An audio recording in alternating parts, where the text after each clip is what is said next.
একদিন একটা স্কুলের টিচার ভাবলেন তিনি তার ক্লাসের সবচেয়ে বুদ্ধিমান ছেলেটিকে আজকে খুঁজে বের করবেন।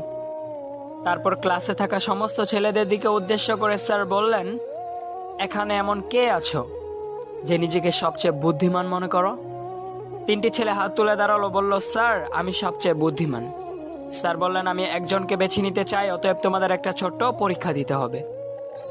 আগামীকাল তোমরা স্কুলে আসার পূর্বে 3টি মুরগি 3 জনে আলাদা আলাদাভাবে জবাই করবে। মুরগি 3টিকে এমন জায়গায় জবাই করবে যেখানে তুমি ব্যতীত অন্য কেউই দেখতে পাবে না, অতএব তোমার কারোর কাছে জবাবদিহি করতে হবে না। 3টি ছেলেই হেসে উঠলো এবং বলল, স্যার এটা তো খুব সহজ, আমরা আগামীকাল অবশ্যই এটা করব। পরের দিন ক্লাসে 3টি ছেলেই উপস্থিত হলো। নাম্বার 1 উঠে দাঁড়ালো, বলল, স্যার আমি মুরগিটিকে আমার বন্ধু রুমে জবাই করেছি, যেখান থেকে আমাকে কেউই দেখতে পায়নি, অতএব আমার কারোর কাছে জবাবদিহি করতে হবে না।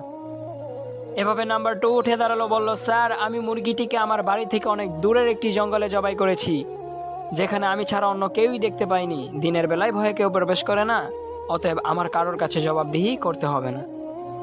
তারপর নাম্বার 3 উঠে দাঁড়ালো এবং কান্না করতে করতে বলল, স্যার আমি মুরগিটিকে জবাই করতে পারিনি, আমি যেখানেই যাচ্ছিলাম, জঙ্গলে যাচ্ছিলাম, পানির নিচে যাচ্ছিলাম, কিন্তু মুরগিটিকে জবাই করতে পারিনি কারণ আমাকে একজন দেখছিল, তার কাছে আমার জবাবদিহি করতে হবে, বেঁচে যাওয়ার কোনো উপায় নাই।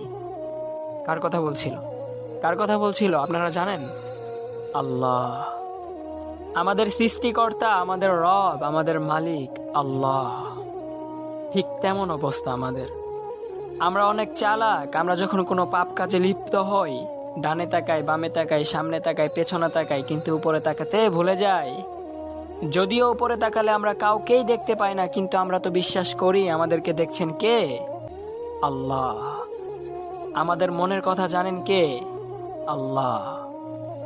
আল্লাহ বুবা ব্যক্তির কথাও কিন্তু জানে। কি জানেন না? জানে? জানে।